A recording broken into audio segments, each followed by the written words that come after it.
O grito ecoou pelas ruas estreitas de Alfama como um fado rasgado, daqueles que cortam a alma sem piedade. Mentira! Tudo mentira, berrou a voz rouca de Dona Maria, a vizinha de cabelos grisalhos e mãos calejadas pelo tiar de rendas, enquanto brandia uma pilha de papéis amarelados para o ar úmido da tarde lisboeta. Os turistas pararam, câmaras penduradas, mas Ana, parada no limiar da sua porta de madeira lascada, sentiu o mundo ruir como as muralhas de um castelo antigo devorado pelo sal do Tejo. Os papéis voaram, certidões falsas, passaportes com nomes que não eram seu, anos de uma identidade tecida com fios de medo e necessidade. Quem és tu, rapariga? Uma impostora na nossa terra de santos e pecadores? Ana recuou, o coração martelando como o sino da sé de Lisboa ao amanhecer. Aos 32 anos, ela carregava o peso de uma vida reinventada. Ana Ribeiro, a modesta guia turística que sussurrava histórias de D. Sebastião aos estrangeiros nos miradouros, era na verdade Isabel Costa, filha de uma família algarvia que a deserdara por amar onde não deviam. O amor por uma mulher, lá em Faro, sob o sol escaldante das praias de areia branca, fora o pecado imperdoável. Fugira para Lisboa há 10 anos, trocando o cheiro de marisco fresco pelo aroma de pastéis de nata quentes nas confeitarias de Belém. Mas o passado, como o fado, sempre regressava com uma guitarra desafinada. Naquele instante, enquanto Dona Maria acusava perante o bairro, o padeiro com o avental farinhento, o rapaz da mercearia que paquerava com todas, Ana viu Sofia ao fundo da rua. Sofia Oliveira, a sua melhor amiga desde o primeiro dia na cidade, com os seus olhos verdes como as colinas de Sintra e o riso que aquecia as noites frias de Chiado. Sofia, que partilhava com ela os serões de vinho do Douro e conversas sobre os poetas malditos como Fernando Pessoa, que a abraçara tantas vezes sem saber que cada toque era uma faísca contida. Sofia, parada agora, o rosto pálido como lua cheia sobre o castelo de S. Jorge, os lábios entreabertos em choque silencioso. Eu posso explicar, murmurou Ana, mas as palavras saíram como um sussurro engolido pelo burburinho. Dona Maria avançou, os papéis caindo como confetes de um carnaval amargo. Explicar? Roubar-nos a confiança? Aqui em Alfama, onde o sangue corre mais grosso que o vinho, não há lugar para falsidades. O bairro, esse organismo vivo de varandas floridas e roupas estendidas ao sol, virou-se contra ela. Ana correu, as sandálias batendo nas pedras irregulares, o fado de um cantor invisível e quando de uma janela aberta. Ai, esta dor que me consome. Ela irrompeu no seu apartamento minúsculo, um ninho de livros empoeirados e azulejos rachados que contavam histórias de navegadores perdidos. Fechou a porta, encostando-se a ela como se pudesse selar o mundo lá fora.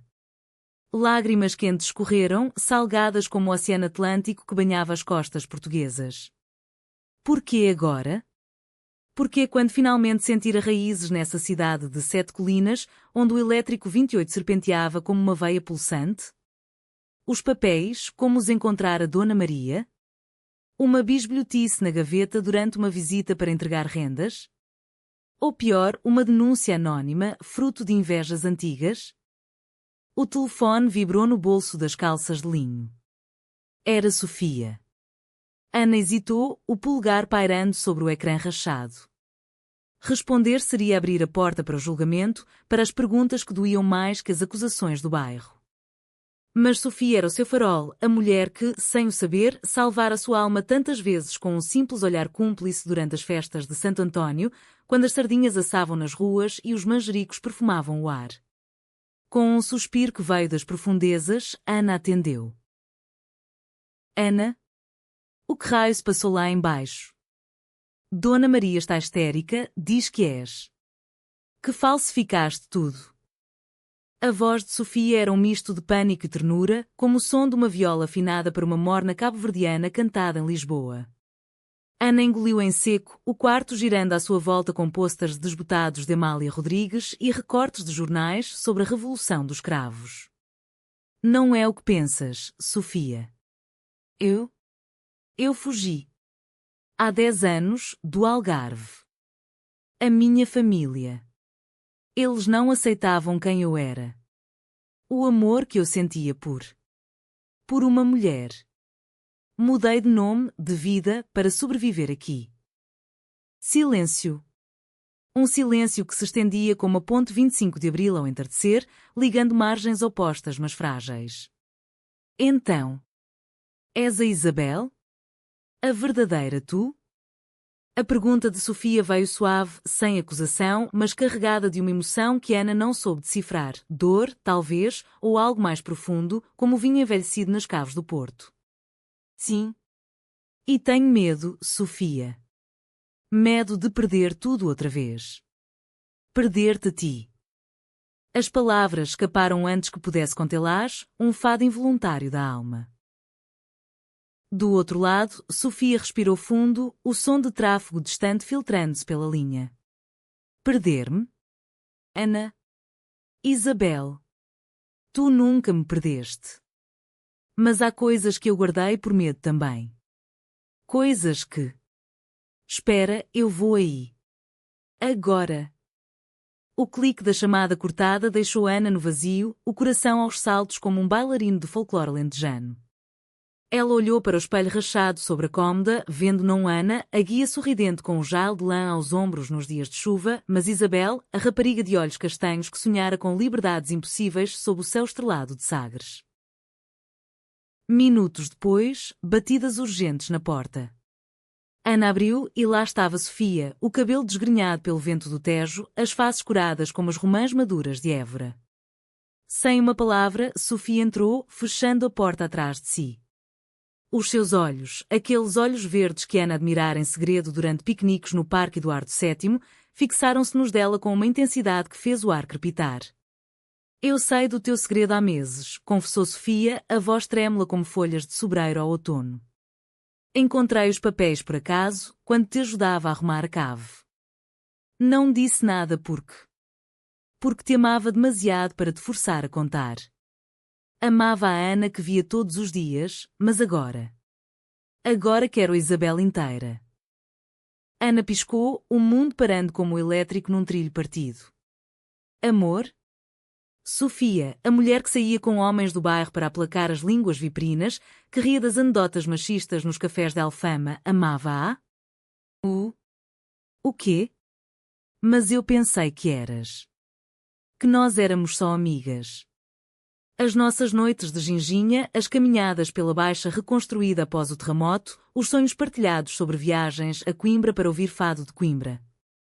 Sofia aproximou-se, as mãos tremendo ao tocar os braços de Ana, um toque que era eletricidade pura, como o raio que Camões invocara nas suas épicas.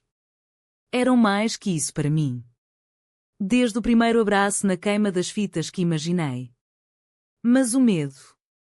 O medo de sermos duas mulheres numa terra onde o padre ainda sussurra pecados no confessionário, onde as mães casam as filhas com pescadores de Cascais para perpetuar linhagens. Eu escondi, como tu. Mas agora, com isto tudo exposto, não aguento mais. Elas ficaram ali, no quarto apertado que cheirava a lavanda seca das sacadas, os corpos próximos mas não ousando cruzar o limiar final. Lá fora, o bairro murmurava, Dona Maria tecendo a sua teia de fofocas como uma aranha nas treliças de Era. Mas dentro, algo nascia, frágil como um rebento de oliveira no Alentejo seco, mas tenaz. Ana, não, Isabel, sentiu as lágrimas secarem, substituídas por um calor que subia do peito. Então, o que fazemos agora? Fugimos juntas para o Douro, plantamos vinhas e esquecemos Lisboa? Sofia sorriu, um sorriso que iluminava mais que os lampiões das festas de São João. Não fugimos. Enfrentamos. Juntas. Como as heroínas de Essa de Queiroz, que amavam contra o destino. Naquela noite, enquanto o Tejo lambia as margens com ondas sussurrantes, elas falaram até o amanhecer. Histórias de infância, Isabel correndo pelas falésias do Algarve, colhendo figos maduros e sonhando com princesas que beijavam princesas, Sofia, criada em Setúbal, filha de um armador de bacalhau, rebelando-se contra casamentos arranjados ao som de ranchos folclóricos. Riram de memórias partilhadas, o susto com o touro solto na Golgã, o beijo roubado na multidão durante o concerto de Marisa no Coliseu. Mas o riso misturava-se a dor ao peso dos anos perdidos em silêncios cúmplices. Eu via-te olhar para mim, admitiu Isabel, e pensava que era desejo meu só. Que o meu amor era um fado solitário. Sofia pegou na sua mão, entrelaçando os dedos como raízes de sobreiro. Não era solitário. Era nosso. Mas o medo. O medo português, que nos faz rezar à Senhora da Agonia em Viana do Castelo por milagres que já temos dentro. Ao raiar do dia, com o primeiro elétrico rangendo na rua, elas saíram de mãos dadas. O bairro acordava, o cheiro de pão quente da padaria, o miado dos gatos nas telhas vermelhas, o grito dos vendedores de castanhas assadas. Dona Maria, à janela, viu-as e cruzou os braços, mas algo no seu olhar, talvez o eco de amores próprios escondidos, suavizou a ruga na testa. Vão com Deus, impostoras ou não, resmungou baixinho, voltando ao tear. Isabel e Sofia caminharam para o mirador da Senhora do Monte, onde Lisboa se estendia como um tapete de luz, as cúpulas da Basílica da Estrela piscando ao sol nascente. Ali, num banco de ferro forjado, Sofia inclinou-se e roçou os lábios nos de Isabel, um beijo leve como brisa de verão em Tavira, mas profundo como o abismo do Cabo da Roca. Não era paixão carnal, mas alma encontrando alma, num gesto que curava feridas antigas. Porém, o idílio foi breve. No regresso, um envelope deslizou por debaixo da porta de Isabel, uma carta da Câmara, convocando-a para explicações sobre a sua residência irregular. Alguém denunciara. O passado, como um fantasma de Gil Vicente, regressava para cobrar dívidas. E Sofia, com o seu próprio segredo, um noivado forçado com o filho do armador, para salvar o negócio familiar em Setúbal, sentiu o peso duplicar. O mal-entendido da identidade falsa chocara, sim, mas revelara um amor genuíno. Agora, o verdadeiro teste começava, sobreviver ao medo que as unira e ameaçava separá-las. Os dias seguintes foram um turbilhão de sussurros e olhares desviados, como se a Alfama inteira conspirasse em segredo contra as duas mulheres que ousavam desafiar as normas tecidas ao longo de séculos. Isabel acordava com o peso da convocatória na mesa da cozinha, um retângulo branco que parecia pulsar como uma ferida aberta. Podes ser deportada, dissera o advogado barato que consultara num café da Baixa, entre goles de galão e o tilintar de chávenas de louça azul. Ou pior, processada por falsificação. Portugal é terra de leis, mas também de compaixão, depende do juiz. Compaixão?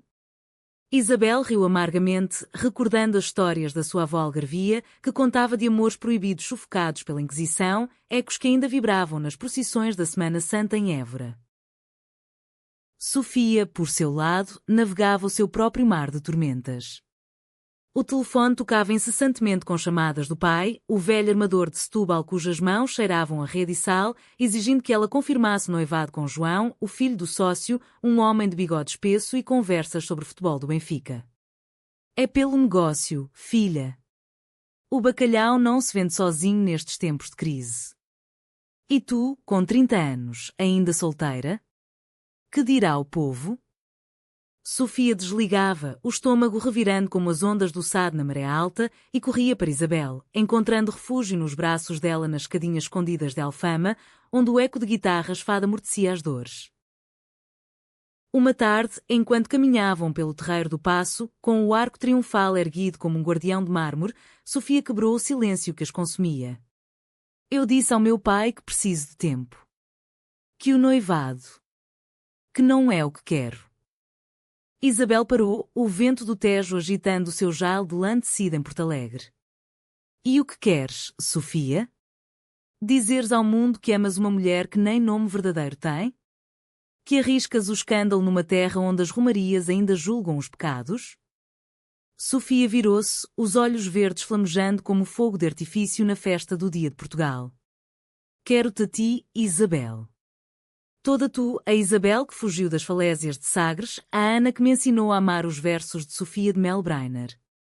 Quero as nossas manhãs com café forte e pão de milho, as tardes a passear pelo chiado onde Florbela Espanca sonhava rebeliões femininas. Elas beijaram-se ali mesmo, sob o olhar indiferente dos pombos e dos turistas com mapas na mão, um beijo que selava promessas contra o rumor distante do mar. Mas o conflito latejava, invisível como as correntes submarinas da costa vicentina.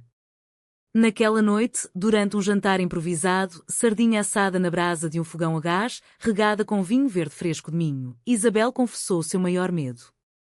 Se me descobrirem tudo, perco o emprego na agência de turismo. Perco esta vida que construí, pedaço a pedaço, como os azulejos que restauram nos conventos de Mafra. E tu? Tu perdes a família, o legado do teu pai. Sofia pegou na sua mão, traçando linhas imaginárias na palma como se lesse o futuro em folhas de chá. Perder? Ou ganhar liberdade? Lembra-te de Adelaide Ferreira, a fadista que cantava amores impossíveis nos anos 70, desafiando Salazar. Nós somos as herdeiras disso. Mas a realidade mordeu cruel na manhã seguinte. Isabel recebeu uma visita inesperada, o primo de Faro, Manuel, um homem de pele curtida pelo sol do Barlavento, que batera à porta com um ar de caçador farejando presa. A família soube Isabel. Através de uma carta anónima, talvez de um vizinho tagarela. O teu pai está furioso. Diz que és uma vergonha para o nome Costa, que devias voltar e casar com o filho do lavrador para espiar. Isabel sentiu o sangue gelar, como o nevoeiro que envolve Ericeira no inverno. Manuel, com os olhos semicerrados como fendas em oliveiras centenárias, acrescentou, e ouvi rumores sobre essa tua amiga. Uma oliveira de Setúbal? Cuidado, prima. O amor assim traz desgraça, como as lendas de moras encantadas que arrastam homens para o abismo. Ele saiu, deixando um envelope com dinheiro, para a passagem de regresso, mas Isabel rasgou-o, os pedaços caindo como confetes de um sonho partido. Sofia chegou logo depois, vendo as lágrimas frescas nas faces de Isabel. Foi ele? O teu sangue? Isabel assentiu, caindo nos seus braços. Eles querem-me de volta, para me moldar num molde que não me cabe. Como se eu fosse argila para o oleiro de Estremoz. Elas choraram juntas, um pranto silencioso que molhou as rendas de Dona Maria, ironicamente, a mesma que tecera as acusações iniciais, mas que agora, ao passar pela rua, deixou um prato de doces de amêndoa na soleira, um gesto mudo de trégua. O bairro, esse coração pulsante de Lisboa, começava a rachar as suas defesas. Para escapar ao peso, elas fugiram para um fim de semana em Sintra, terra de neblinas e palácios românticos onde o rei D. Carlos caçava corações. Alugaram uma quarto numa pousada modesta, com vista para a Quinta da Regaleira, cujas torres iniciáticas sussurravam segredos de mistérios. Ali, entre passeios pela floresta úmida onde papagaios coloridos chilreavam como ecos de paraísos perdidos, elas teciam planos. Se eu confessar tudo à Câmara, talvez me deem um prazo para regularizar, ponderou Isabel, colhendo uma flor de camélia que perfumava o ar como incenso. Sofia, deitada na relva ao pé da cruz alta, traçou corações na terra com um pauzinho. E eu falo com o meu pai. Digo que o negócio pode ir à deriva, mas o meu coração não. Que prefiro ser como a rainha de Amélia, que amou livremente apesar das coroas. Mas o idílio de Sintra foi interrompido por uma chamada. João, o noivo indesejado, chegara a Lisboa furioso, alertado pelo pai de Sofia sobre rumores inconvenientes. Ele esperava no café da esquina de Alfama um homem de ombros largos e sotaque setubalense carregado de rancor. O que é isto, Sofia? Andas com essa? Essa guia falsa? O meu pai diz que és louca, que vais arruinar tudo. Sofia enfrentou-o, o queixo erguido como as falésias de Cabo Espichel. Não é loucura, João. É verdade. Eu amo Isabel, não um contrato de bacalhau. Ele riu, um riso amargo como café sem açúcar, e virou-se para Isabel. E tu, impostora? Achas que podes roubar o que é nosso? A troca de palavras escalou, ecos de traição familiar misturando-se ao burburinho dos clientes. Isabel, tremendo, murmurou, não roubo. Só amo. João saiu batendo a porta, prometendo vingança, talvez uma denúncia adicional, ou pior, convencer o pai de Sofia a cortá-la da herança. Naquela noite, de volta ao apartamento, Sofia desabou. Eu traí a minha família por ti, Isabel. Mas... foi a traição certa? Isabel abraçou-a, sentindo o cheiro de lavanda no cabelo dela, misturado ao sal das lágrimas. Todas as grandes histórias portuguesas têm traições, Judas no Evangelho, o infante de Henrique traindo conforto pela descoberta. A nossa será de amor.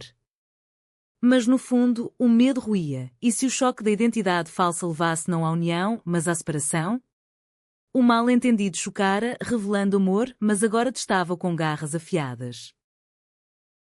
Elas decidiram contra-atacar com coragem. Isabel marcou a audiência na Câmara, preparando documentos verdadeiros enviados por um tio compassivo do Algarve. Sofia escreveu uma carta ao pai, evocando memórias de infância, as tardes a pescar no Sado, onde ele lhe ensinara que o mar perdoa quem segue o coração.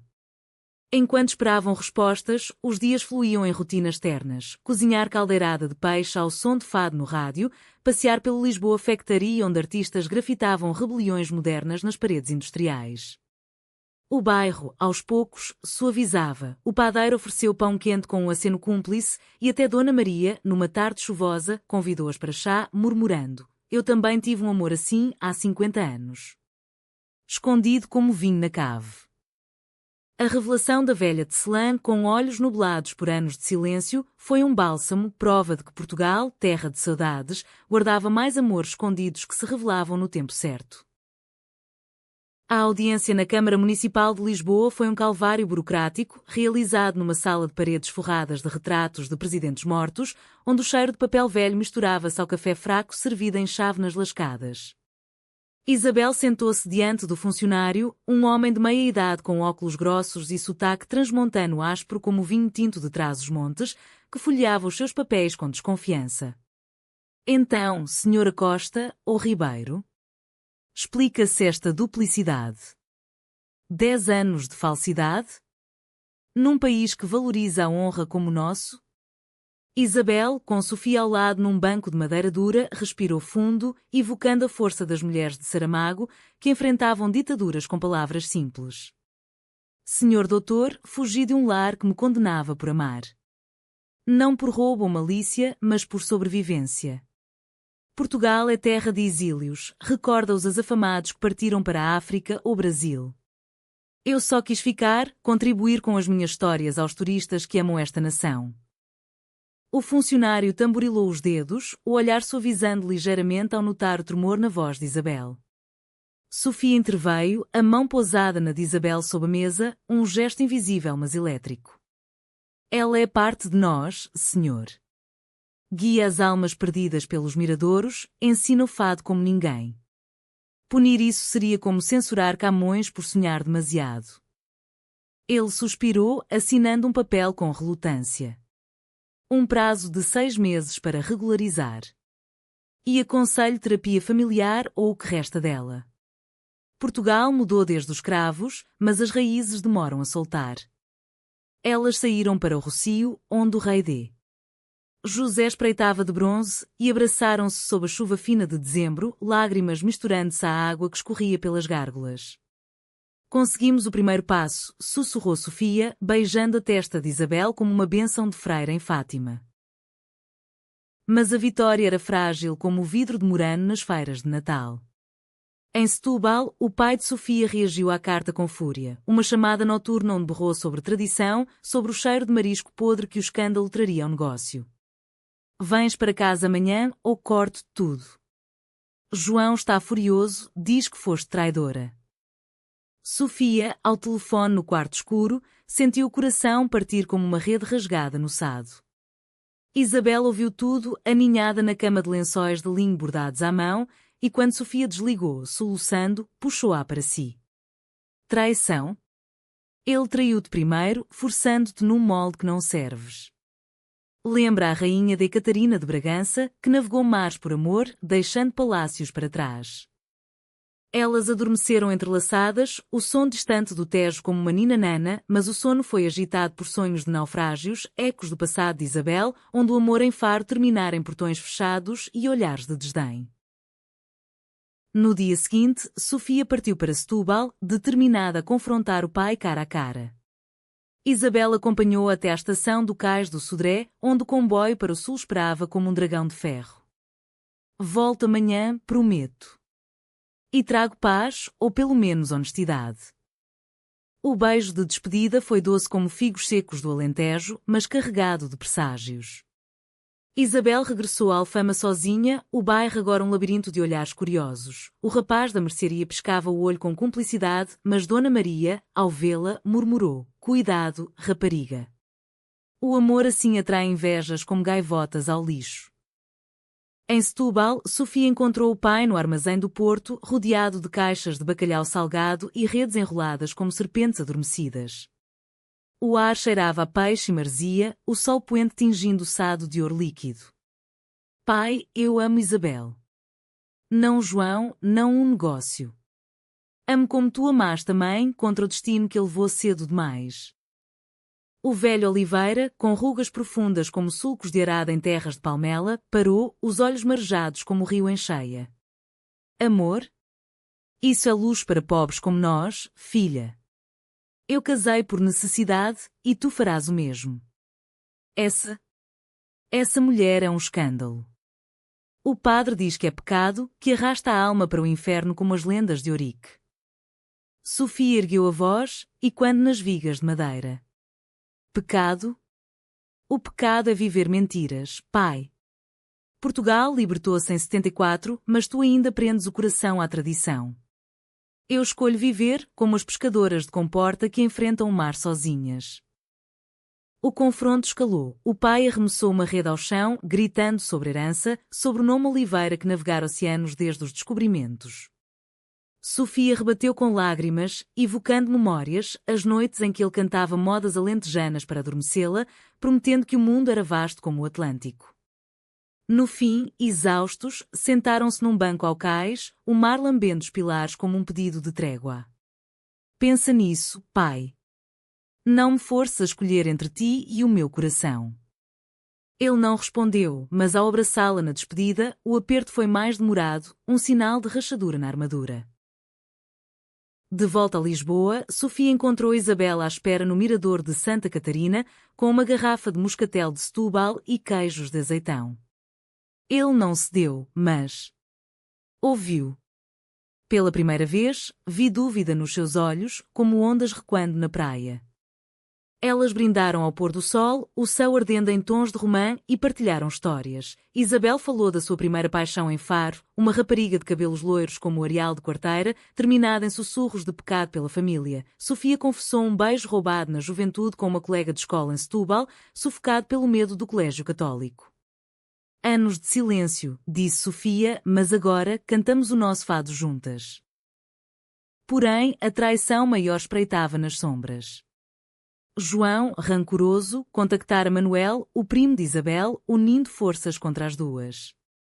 Numa carta anónima enviada à agência de turismo, acusavam Isabel de fraude e Sofia de conduta imoral, ameaçando exposição pública. A agência suspendeu Isabel preventivamente, o chefe, um homem bondoso de Coimbra, murmurando desculpas. "É o mundo, minha querida. As línguas são mais afiadas que as espadas de Alcácer Quibir." Isabel sentiu o chão abrir-se como o abismo de Nazaré em mar alto. "Perdi o emprego. Agora, como regularizo sem renda?" Sofia, furiosa, jurou vingança. "Vamos confrontá-los. Juntos." Elas marcaram um encontro com João e Manuel num café neutro no Bairro Alto, terra de noites boémias onde o fado se misturava a jazz. O ar cheirava a ginginha e cigarros, as paredes grafitadas com versos de poetas anónimos. João chegou primeiro, bigode torcido em desdém, seguido de Manuel, cuja presença evocava o salgado opressivo do Algarve. "Traidores", cuspiu João. "Pensam que podem virar Portugal de cabeça para baixo com os vossos caprichos?" Isabel, voz firme como o rochedo da galé, rebateu: "Não caprichos. Amor. E vocês traem o que Portugal realmente é, terra de tolerância, desde os judeus em Belmonte aos casamentos iguais de hoje." Manuel riu, mas Sofia interveio, olhos flamejantes. "Tu, João, traíste-me antes de eu te trair. Usaste-me como peça num jogo de xadrez familiar." O confronto explodiu em palavras afiadas, ecos de velhas rixas. Manuel acusou Isabel de abandonar a família, João de corromper Sofia. Mas no calor, uma verdade escapou. João admitiu inveja, confessando um amor não correspondido por Sofia que o cegara. "Eu queria-te para mim, não para o negócio." A revelação chocou, transformando raiva em pena. Manuel, vendo a dor partilhada, murmurou: talvez o tio queira saber a verdade toda. Elas saíram vitoriosas, mas exaustas, o bairro alto pulsando à volta como um coração perdoador. Naquela noite, deitados na cama, Isabel sussurrou: o choque revelou não só o nosso amor, mas os medos deles. Talvez possamos curar todos. Sofia beijou-a suavemente, um toque de almas em harmonia. O inverno lisboeta instalou-se com chuvas persistentes, transformando as ruas de Alfama em riachos de pedra polida, onde as lanternas de ferro forjado piscavam como olhos de amantes saudosos. Isabel e Sofia encontraram refúgio na rotina, mas o conflito borbulhava sob a superfície como o caldo verde a ferver numa panela de barro. A suspensão do emprego de Isabel estendia-se e as poupanças minguavam como o vinho num copo negligenciado. Sofia ofereceu ajuda do seu salário na Galeria de Arte do Chiado, onde vendia pinturas de artistas contemporâneos inspirados nas paisagens do Douro, mas Isabel recusou com orgulho alentejano herdado de antepassados lavradores. Não quero ser peso, Sofia. Já carrego o suficiente com um nome falso que ainda ecoa no bairro. Para preencher os dias vazios, Isabel mergulhou na escrita, um diário de memórias, páginas cheias de descrições vívidas, o sabor ácido das laranjas do Algarve colhidas ao amanhecer, o canto das cegonhas em ninhos sobre as chaminés de Évora, o primeiro vislumbre de Lisboa do alto da ponte, como uma miragem de liberdade. Sofia lia trechos à noite, à luz de uma vela de cera de abelha, os olhos brilhando com admiração. Isto é mais que diário, amor. É um livro. Uma história de resiliência portuguesa, como as crônicas de Fernão Lopes. Inspirada, elas decidiram transformá-lo num projeto, guias turísticos personalizadas, histórias orais sobre amores escondidos na história de Portugal, de rainhas esquecidas a fadistas rebeldes. Mas o passado não descansava. Uma carta chegou do Algarve. O pai de Isabel, num gesto inesperado, convidava-a para uma reunião em Faro, para falar como família, antes que o tempo nos leve como o mar leva os barcos. Assinatura trêmula, como se escrita por mão envelhecida pelo remo. Isabel hesitou, o coração dividido como o Tejo em marés. E se for armadilha? Para me arrastar de volta ao molde? Sofia, amassando uma bola de massa para empadas de atum, respondeu: vai. Enfrenta o dragão, como São Jorge na lenda. Eu fico aqui a guardar o nosso ninho. Elas partiram juntas, de comboio para o sul, o Alentejo desfilando pela janela em planícies douradas de trigo e sobreiros centenários, onde pastores tocavam flautas em melodias ancestrais. Em Faro, a casa dos pais era um solar modesto, paredes caiadas de branco e varandas com trepadeiras de buganvília cor-de-rosa, cheirando a jasmim e mar. O pai, um homem de bigode grisalho e mãos calejadas por anos de pesca no Ria Formosa, esperava na sala, ao lado da mãe, cuja face enrugada carregava o peso de silêncios acumulados. Isabel. Filha, começou ele, voz rouca como o vento nas dunas de Manta Rota. O Manuel contou tudo. A fuga, o nome falso, o amor por essa mulher. Isabel endireitou-se, sentindo o apoio invisível de Sofia ao seu lado. Sim, pai. Amo Sofia. Como amei aquela rapariga há 10 anos, e tu me expulsaste por isso. A mãe baixou os olhos, torcendo um lenço bordado com motivos marinhos. Pecado, diz o padre. Mas eu rezo pela tua alma todas as noites na Sé. O confronto foi um fado lento, palavras entrecortadas por pausas carregadas de saudades. O pai confessou arrependimentos. Eu era jovem, rígido como as rochas de Sagres. A tradição do Algarve, casamentos, herdeiros, cegou-me. Mas vi-te nas notícias locais, guiando turistas pela ria. Orgulho misturado a dor. Sofia falou então, voz suave como o canto de uma rola. Eu cuido dela, senhor. Como o mar cuida das praias. Não roubo, uno. Lágrimas fluíram e, no fim, um abraço hesitante, o primeiro em 10 anos. Não era perdão total, mas uma ponte frágil sobre o abismo, como a ponte romana de Tavira sobre o Gilão. Eles ofereceram ajuda para regularizar os papéis, um gesto de redenção. De regresso a Lisboa, o comboio balançava como um berço e Isabel chorava de alívio contra o ombro de Sofia. Eles mudaram um pouco. Ou talvez eu. Mas a traição de João pairava ainda. Ele, não satisfeito com a carta anónima, espalhara rumores em Setúbal, chegando aos ouvidos do pai de Sofia. Uma chamada furiosa, ele diz que és uma devassa, que influencias a minha filha para o vício. Vem para casa, Sofia, antes que o escândalo afunde o barco. Sofia, no apartamento, sentiu o chão tremer como no terremoto de 1755. Ele mente, pai. João traiu a verdade por ciúme. Mas o velho Oliveira, pressionado pela comunidade piscatória onde as fofocas corriam mais rápido que as lanchas, exigiu, prova-o. Ou corta laços.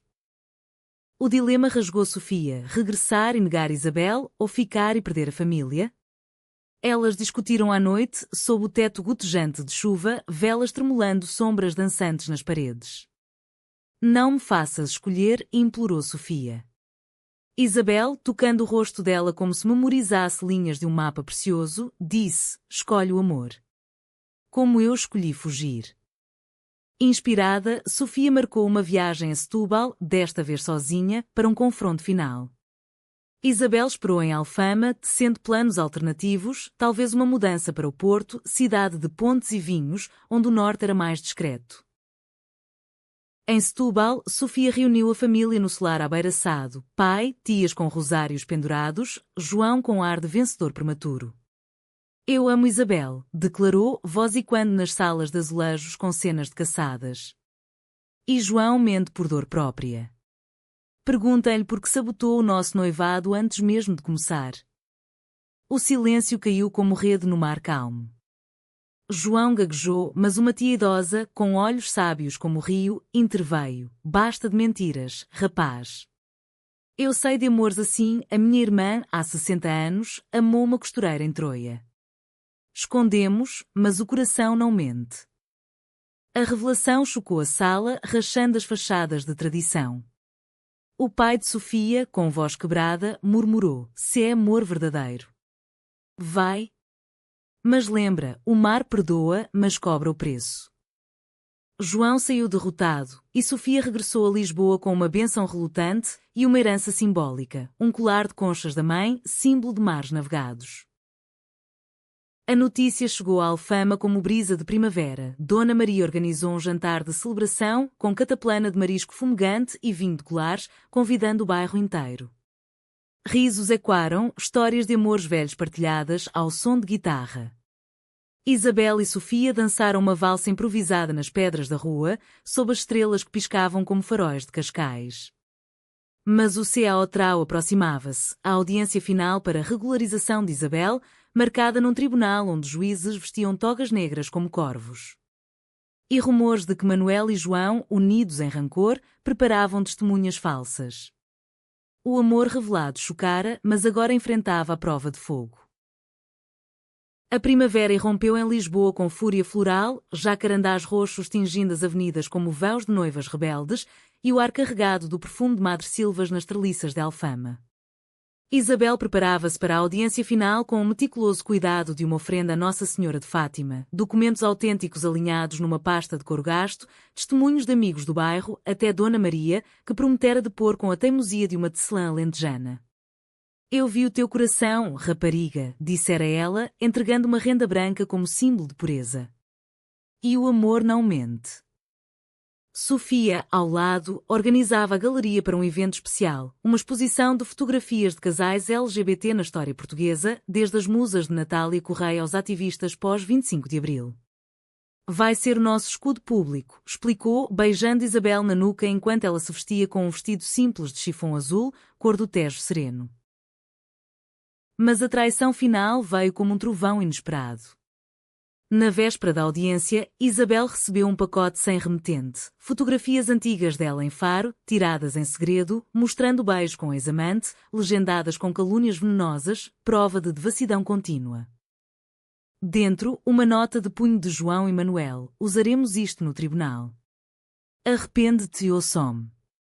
O choque foi visceral. Isabel caiu de joelhos no chão de azulejos, o mundo girando como o carrossel de um arraial de São Gonçalo. Eles desenterraram o meu túmulo, soluçou, enquanto Sofia recolhia as fotos, os olhos verdes endurecendo como esmeraldas lapidadas. Traidores. Mas não nos quebram. Vamos virar isto contra eles. Elas passaram a noite em vigília, planeando contra-ataques, contactaram um advogado pro bono da Associação ILGA Portugal, que lidava com casos de discriminação, reunir mais testemunhos, incluindo do primo Manuel, que, arrependido após a reunião familiar, jurara lealdade. Eu fui fraco, confessou ele por telefone, voz embargada pelo sotaque algarvio. Mas vi o amor nos teus olhos em Faro. Desculpa. Sofia, por seu lado, confrontou João numa chamada gravada, para a polícia, se preciso, forçando a admitir as calúnias. Era ciúme, Sofia. Perdi-te e quis magoar. A gravação seria a arma-chave. O dia da audiência amanheceu claro, o sol filtrando através das nuvens como uma bênção de São Vicente, padroeiro de Lisboa. O tribunal no Palácio da Justiça, com as suas colunas dóricas evocando templos gregos transplantados ao Tejo, pulsava de tensão. Isabel entrou de mão dada com Sofia, o bairro representado por Dona Maria e o padeiro, que carregava uma broa de milho como ofrenda simbólica. O juiz, uma mulher de cabelos grisalhos e olhar penetrante como de uma águia sobre a Serra da Arrábida, folheou os papéis. Senhora Costa, as acusações são graves, fraude e conduta imoral alegada por testemunhas. João e Manuel depuseram primeiro, vozes tremendo ao apresentar as fotos, pintando Isabel como predadora. Ela corrompe, meritíssima. Uma ameaça à moral portuguesa. Isabel levantou-se, voz firme apesar do tremor interno. Meritíssima, estas fotos são de uma juventude ferida, não de crime. Fugir foi sobrevivência num lar que me condenava por amar uma mulher, amor puro, como o que sinto por Sofia hoje. Portugal, desde a Constituição de 1976, protege o coração humano. Eu contribuí, guiei milhares pela alma lisboeta, ensinei fado como lição de dor e redenção. Sofia testemunhou em seguida, descrevendo a jornada delas. Do mal entendido à verdade, o nosso amor curou feridas. João traiu por inveja, não por justiça. A gravação foi reproduzida, o silêncio da sala quebrado apenas pelo clique do gravador. Dona Maria, chamada à barra, falou com sotaque carregado. Eu acusei-a primeiro, por medo. Mas vi o amor crescer, como as minhas rendas fio a fio. Deixem-na ficar. O juiz deliberou em particular, o tempo esticando-se como corda de viola tensa. Quando regressou, o verdito caiu como chuva benéfica, regularização aprovada. As calúnias são infundadas, aconselho queixa contra os acusadores. Portugal é nação de liberdades conquistadas, honre-a, Senhora Costa. Lágrimas explodiram, Isabel abraçou Sofia, o bairro aplaudindo discretamente, Dona Maria enxugando os olhos com a ponta do jaile. Fora do tribunal, no terreiro do Paço, o sol banhava o arco em luz dourada e elas dançaram uma volta espontânea, rindo como crianças na feira popular. João e Manuel, confrontados depois por Sofia, pediram perdão, um genuíno, nascido da vergonha, prometendo silêncio e, talvez, cura própria. A notícia espalhou-se como fogo em palha seca. A agência recontratou Isabel com promoção para liderar tours temáticos de amor escondidos de Lisboa. Sofia Exposição na galeria foi um sucesso, atraindo multidões que debatiam Sofia de Melbreiner e direitos Kier sobre os frescos renascentistas. O pai de Sofia visitou, trazendo bacalhau fresco e um abraço hesitante. Vejo que o mar te levou, mas trouxe-te de volta mais forte.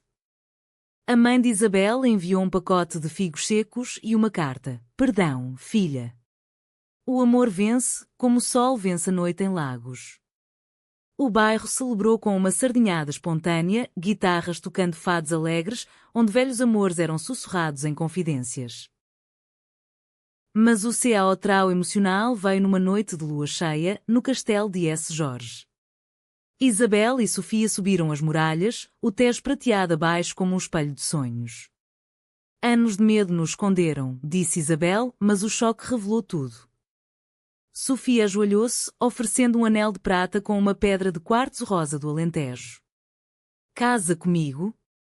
Não por lei, mas por alma, como as uniões pagãs nas serras da Estrela. Isabel aceitou, o beijo selando sob as estrelas, um juramento eterno contra o medo. O verão chegou a Portugal com o calor abraçador do sul, transformando Lisboa num forno de memórias fervilhantes, onde o ar ondulava sobre as pedras quentes das calçadas e o Tejo reluzia como ouro líquido ao meio-dia. Isabel, agora plenamente ela mesma, com papéis regularizados e o nome Costa orgulhosamente assumido, e Sofia mergulharam na vida renovada com a voracidade de quem saboreia frutos proibidos após anos de jejum. A agência de turismo expandiu os tours de Isabel para o interior, viagens ao Alentejo, onde ela narrava lendas de moras e amores cruzados em montes de cortiça, ou ao Douro, vinhas em socalcos como escadarias para o céu. Sofia curou a galeria com exposições itinerantes, levando histórias que era vilas remotas como Monsanto, a aldeia Pedra sobre Pedra, onde o povo ouvia com olhos curiosos, quebrando silêncios ancestrais.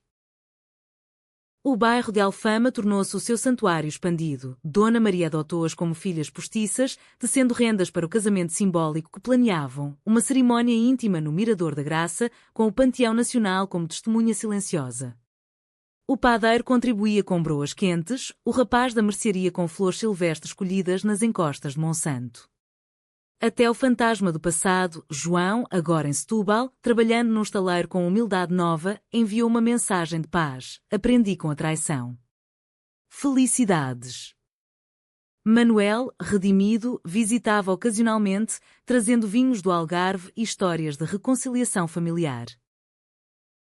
O dia da cerimónia amanheceu perfeito, céu azul como as velas dos caravelos de Vasco da Gama, brisa leve carregando o aroma de laranjeiras em flor vestidas de branco simples, Isabel com um vestido de linho bordado à mão por Dona Maria, Sofia com um jale de lã multicolorido evocando os tapetes de arraiolos. Elas subiram ao miradouro, onde amigos e família formavam um círculo íntimo.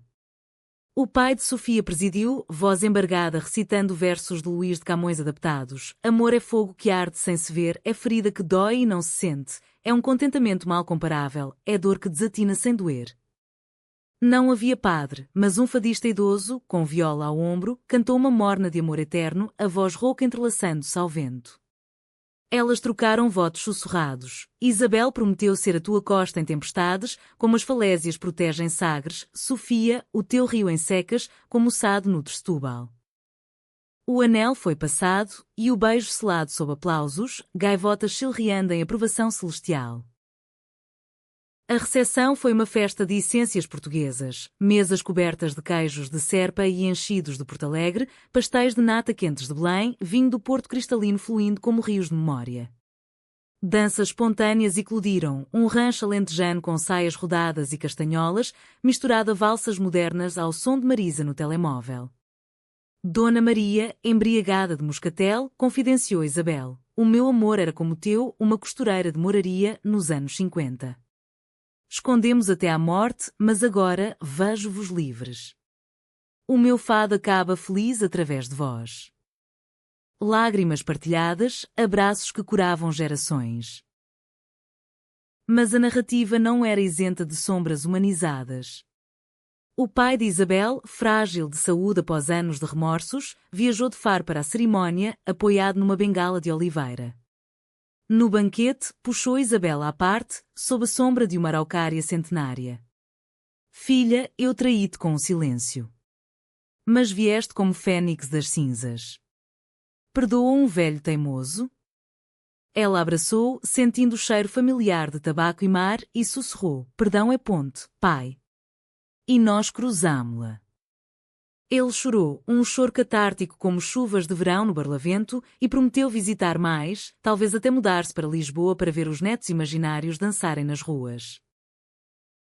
Sofias família, outrora rígida como os arrozais de Samora Correia, suavizou. Tias enviaram prendas tecidas à mão, e o pai, ao brindar, ergueu o copo, pelo amor que navega oceanos. Que o vosso seja como de D. Henrique, ousado e eterno. A noite terminou com fogueiras improvisadas, histórias contadas em roda, lendas de princesas mouras que amavam cristãs, ecos de resistências que na ditadura, vitórias modernas da Marcha do Orgulho em Lisboa.